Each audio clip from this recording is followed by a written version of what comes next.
you've read or indeed watched any of my reviews in the last 6 months or so, you'll know that for me, The Ocean at the End of the Lane is the play to see in the London's West End right now.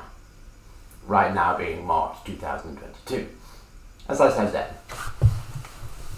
Can be no doubt that The Ocean, as we're going to call it now, is an extraordinary piece of theatre. Its mere presence should light up the West End.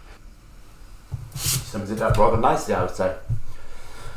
Perhaps you missed the premiere at the National Theatre's Dorfman way back in 2019. Perhaps you didn't. But either way, if you've been meaning to book tickets for this delayed and subsequently extended transfer to the Duke of York's Theatre, this video is for you. Because to make way for Amy Adams in The Glass Menagerie and then for a month-long one-man show for Gary Barlow, yes really, this piece of theatrical magic is about to be snuffed out on the 14th of May 2022. This is your 7-week warning, or less. You know, depending when you watch this video. I'm not going to keep recording it every week because that would be nonsensical. To desist from further dillying, to discontinue even more dallying, to finish your floundering and to finalise your filibustering, to put a halt to your humming and hawing, I've put together 7 reasons, that's one for each week, you may not have considered before, for why you need to book your tickets for The Ocean at the End of the Lane now. Perhaps after watching these, you can pick up the phone, go online, and get yourself sorted out. Otherwise, the only ocean you may experience is the one created by the floods of your tears of regret.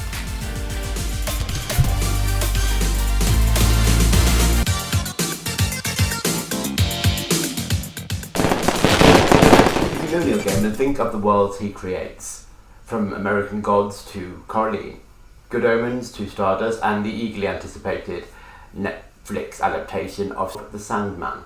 They've all been brought to life with stupendous effect for the screen. Now, imagine that same feeling of wonderment created by a world you can almost touch, right in front of you on stage. Please don't touch the actual set while the actors are performing, or even when they're not. It's rude and it's not appropriate.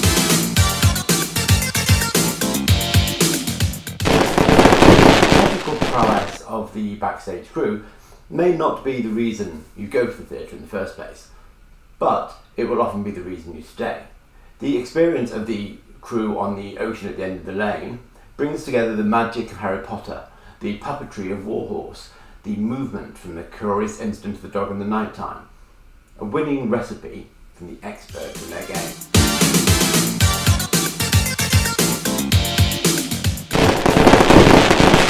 One of the characters describes herself as being so old she remembers when the moon was made.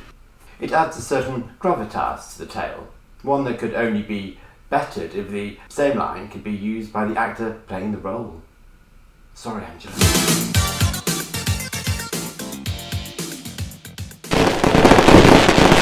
It's my opinion that good puppetry can turn a good show into a great show. Don't get me wrong, the performances here by the 2 lead actors playing the children are fantastic.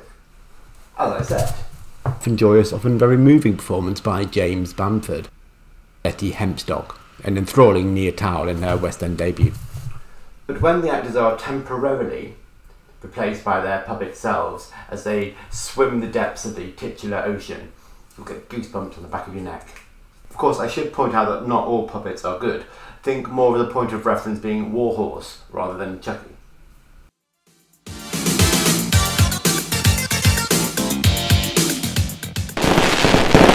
These days, metamorphosizing into animals may be pretty de rigueur thanks to the Harry Potter series, but it's been around since, Manimal. And here, hordes of evil creatures creating a wormhole and appearing as a worm, fleas that want to invade us, monsters the size of this entire stage, killer birds. And yes, they're all played by people. People.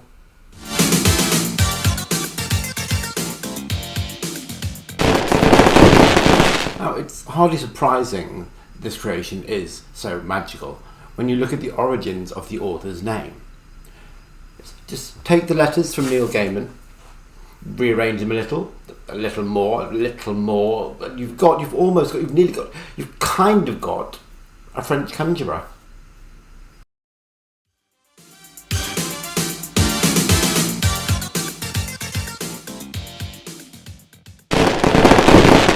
Worth us remembering, of course, that Gaiman wrote The Ocean at the End of the Lane to introduce his wife to his boy self, which means we're only kind of borrowing it for now. Early on in the play, there is debate over whether the ocean is an actual ocean or just a small pond at the end of a dirt track in a field. When this production is over, all we will be left with is the dirty little pond.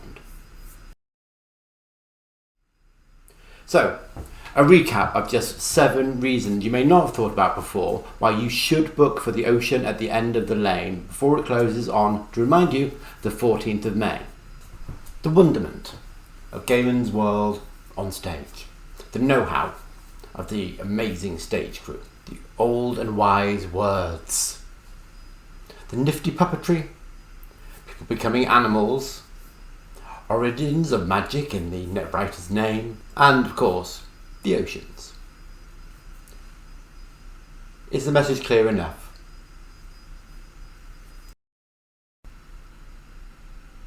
The ocean at the end of the lane.